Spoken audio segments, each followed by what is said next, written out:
going back to childhood, when I was born dead. I had an umbilical cord wrapped around my throat, and I guess I wasn't breathing, and they revived me, and then here we are, right? I had a lot of health issues growing up. That motorcycle has a lot to do with two big things in my life. One, obviously the amputation, and two, I had a disease called Kawasaki disease as a kid.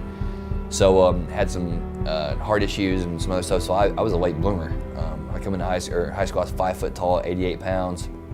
I mean, I was tiny, and I didn't realize how small I was. And then, played varsity basketball, varsity baseball, and I didn't start on my freshman year, but sophomore year I did, and then, got the opportunity to grow from there. But when I graduated high school, I was 5'6", 135, and I was a complete introvert. I guess it's just a God thing where he put so much on me at an early age and allowed me to grow that other people are attracted to that. So that's the only way I can say it.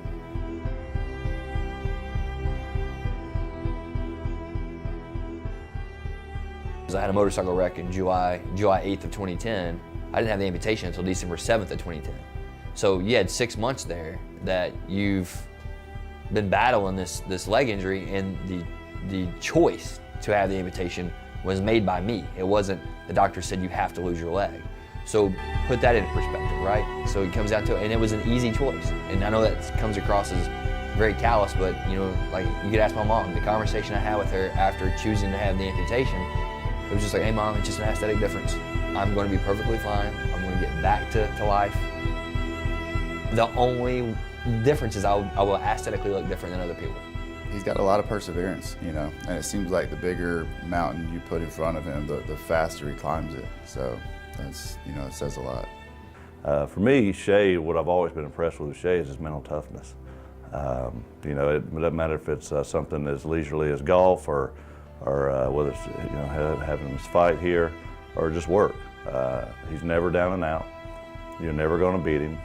All the cards could be stacked against him, and in his mind, he's going to come out to the end.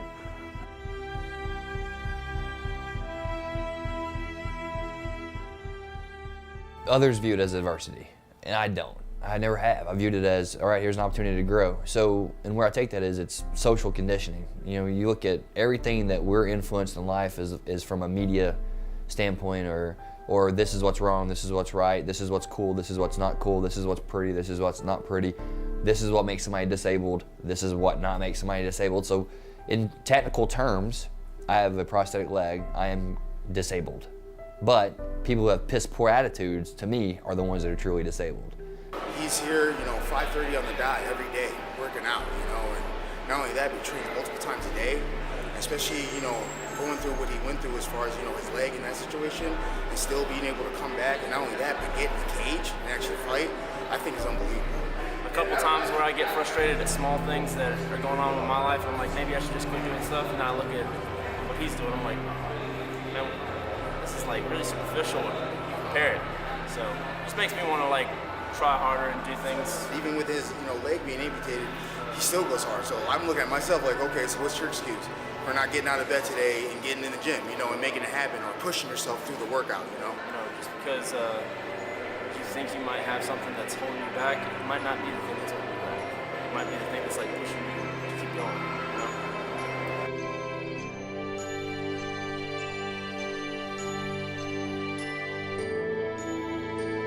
He was already focused and working hard, but that was just more motivation. Opposed to any other person, 90% of people that will happen to, that just hang it up, get disability. Shea, he even goes harder and harder, very detail oriented. One of the hardest working guys I ever worked with, and I just enjoy being around him. Very motivating, very consistent on what he does day to day. The body always wants to quit. We're no different than any other huge athlete. The body always wants to quit, but the great people, the mind doesn't let the body quit. And that's what I think about Shea. It's 8 o'clock, a little after 8 o'clock now. He's already had one training session this morning. He's got one at 9:30, and then he's got a 2 o'clock boxing session as well. And that's what he does most days.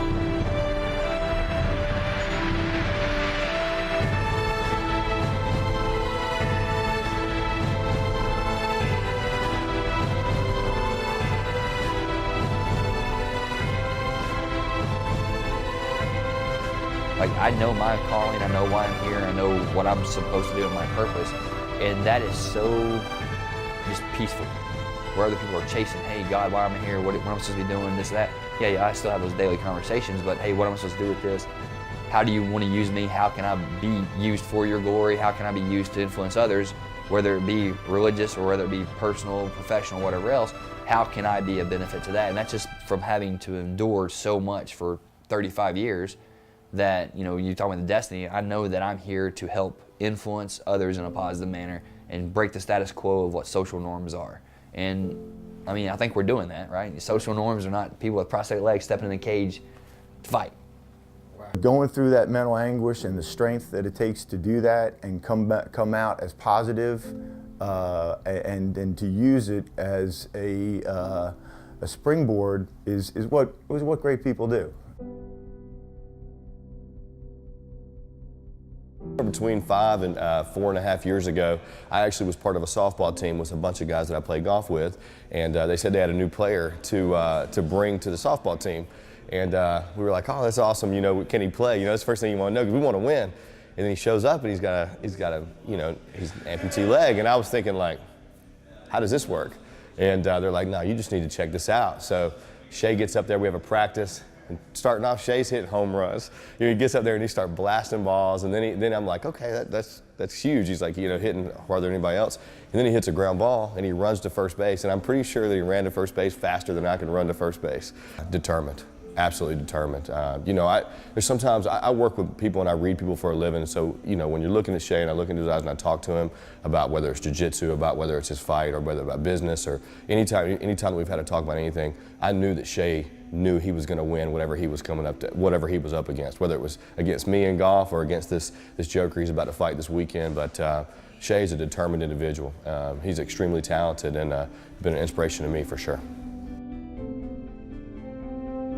Shea's a good guy and very determined guy, and he picks up on things very fast. The guy's a stud. I can't say enough good stuff about him.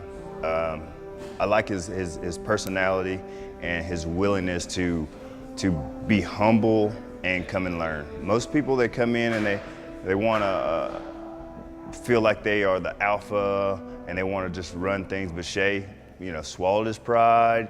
He came in and was very open-minded to all the techniques and situations. I feel blessed that he put his trust in my jiu-jitsu.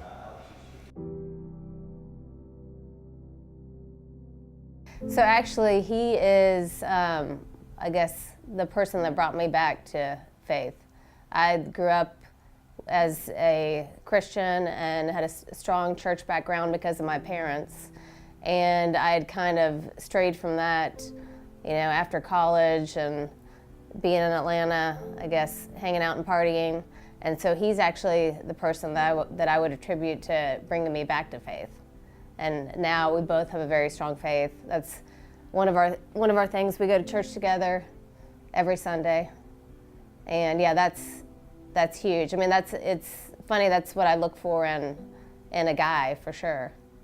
It's awesome being able to work with a group of guys with the same values. It's really difficult to be put in a situation, especially in the office, if people have different beliefs, but the fact that our entire department is Christian-based is awesome because we move forward with that honesty that comes with Christianity, the integrity as well. So being able to have those values where you're working is awesome. The hook, and then if you go here, it's boom, boom, boom, everything is right. Turn that jab.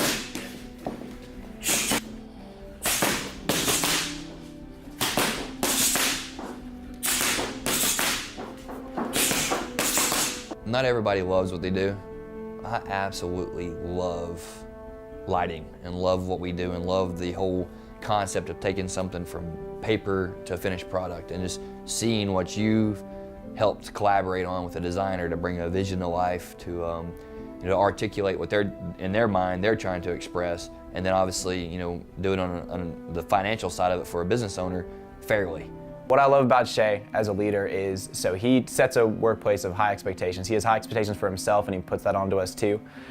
He is one of the greatest salesmen I worked with, and so he shows a great example of what to do and how to do our job, how to work. And then the other thing is, so he sets those high expectations, but he also recognizes when people get them. So when you achieve those expectations, when you do a good job, and you follow that example, he will let you know. And at the other side of it, if you're not following the example, you're not keeping up, he'll be like, come on, man, what are you doing? And he'll help you fix it and get back on the right track. But sets a high expectation and keeps us accountable to it. And he's a man of God. I love that. The key to success is 2 simple words: hard work. And Shea epitomizes hard work.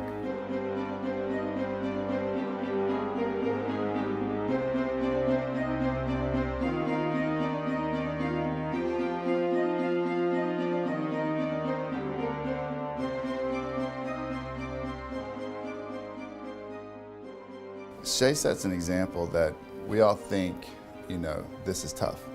He does stuff that's almost impossible, physically impossible, and he does it very, very well.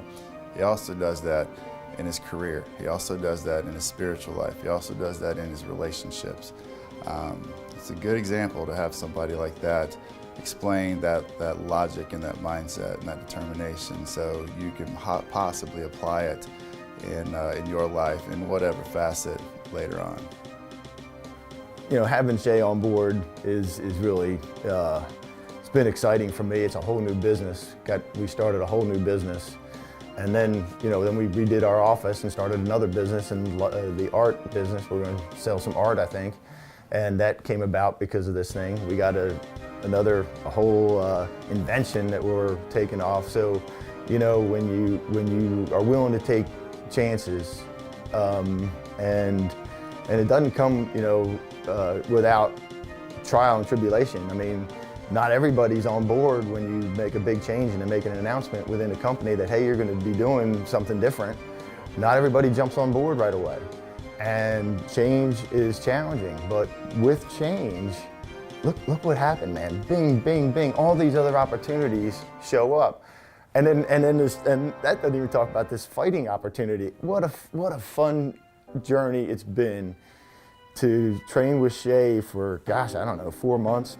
The minute he thinks I'm going soft on him, or he thinks for one brief second that I'm taking into consideration the fact that he has a prosthetic leg and that he might not be able to do something, big mistake by me. He has a very A-type personality, which leads to maybe him closing deals, him creating a following, motivating leadership, and also with him fighting. I mean, he goes out there, he gets after it.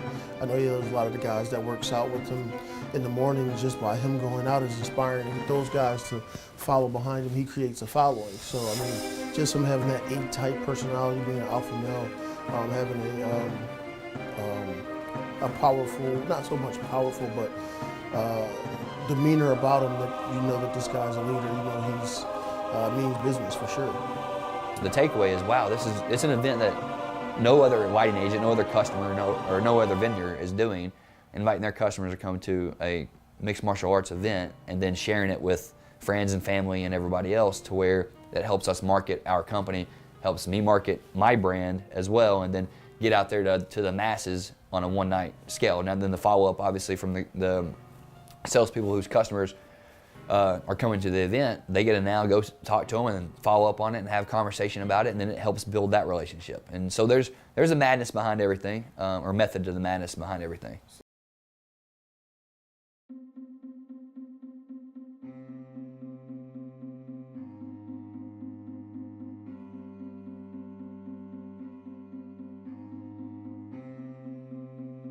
You've heard the old cliche that never ask somebody to do something that you wouldn't do yourself. Well, now you watch a leader in the company step into a cage to fight, literally fight. That has to earn respect from your sales force, right? That's somebody that you want to follow. That's somebody that's, back to the Sparta. This is Sparta, the men, 300, Leonidas or whatever, right? It's not necessarily to that extent, but you have a guy in there who that shows that he's willing to do this, knowing that that's the same way he's going to be on the business side of it as well, from whatever needs to be taken care of on this end. So it all plays together, and it's a It's a very jumbled ball, but it all is inside the ball. The challenge that he has been faced with, he almost embraces the challenge. The impact that he has on people around him, people that take my boxing class that are sitting on the sidelines waiting for the class to start as he and I work together, they're just sitting there watching Shea. And the motivation that they get from somebody like Shea, especially when they see that he is a very gifted athlete, that motivation that they feel, the intensity in my classes that I teach after they see me working with Shea is through the roof. Man, I'm so excited for tonight, man. I just can't wait. I'm going out of my skin. We've been waiting so long, and it's just amazing. It's finally here. It's fight night. I think the fight ends with Shea's arms in the air saying, thank you, God. And his opponent making his way into the red corner, Shea Taylor!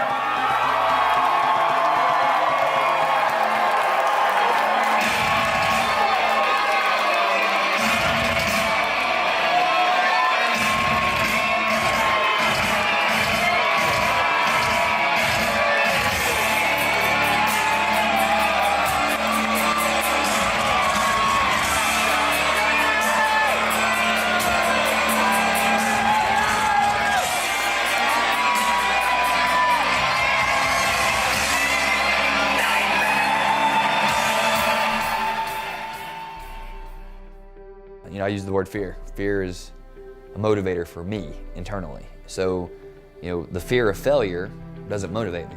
The fear of regret motivates me. All right, well, you've tried, you failed. Well, guess what? You tried and you failed.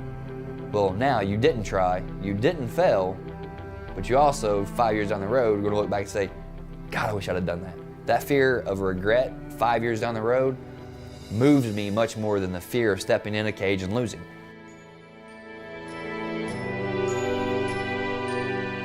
Shea is the kind of guy who is driven. After the accident, he wanted to get back into fighting, amongst other things, which is fighting alone is difficult. Fighting when you have when you have one leg amputated and you want to fight after that, it takes a special human being to be able to do something like that. Get outside of yourself. Don't worry about what others think. You know, your purpose could be cloudy because you are disconnected from faith. Your purpose could be cloudy because God's testing you. God's trying to teach you something. You're in a season where your destiny and your purpose in life is cloudy because He wants you to keep seeking Him to where He can grow you, because your purpose may be strong. Your purpose may be something that people are going to come from left and right and try to beat you down. And if you're not properly built up by Him and His image, that's going to tear you down, and then that's going to make you give up and quit.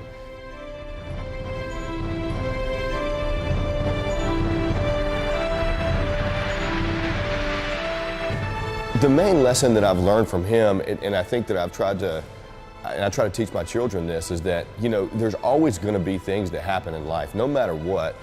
Things may be going good for a while, they seem like they're perfect, but sometime, someday there's going to be rain, there's going to be thunderstorms, something's coming your way, and you've got a choice. And I mean this from the bottom of my heart. You got a choice.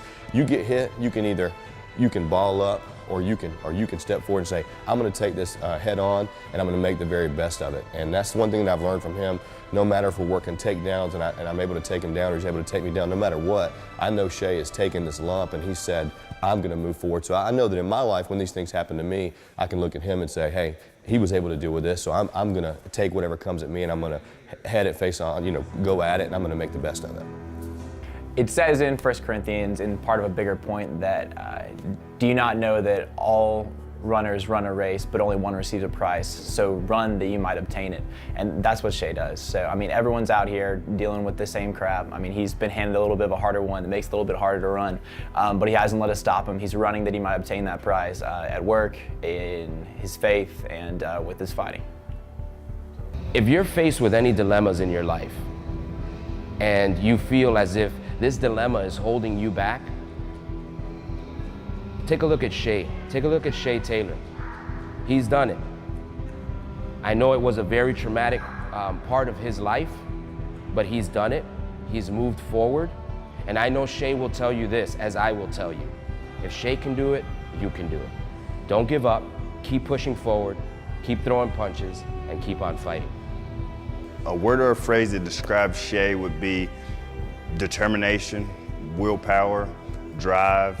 The guy doesn't quit, and if there's something he can't get on the first try, he works for it.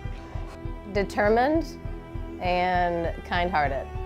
He overcomes. That's his in life. He's had a lot of challenges, you know. He just overcomes. I would definitely, if I had to use one word to describe Shea, I would say fighter.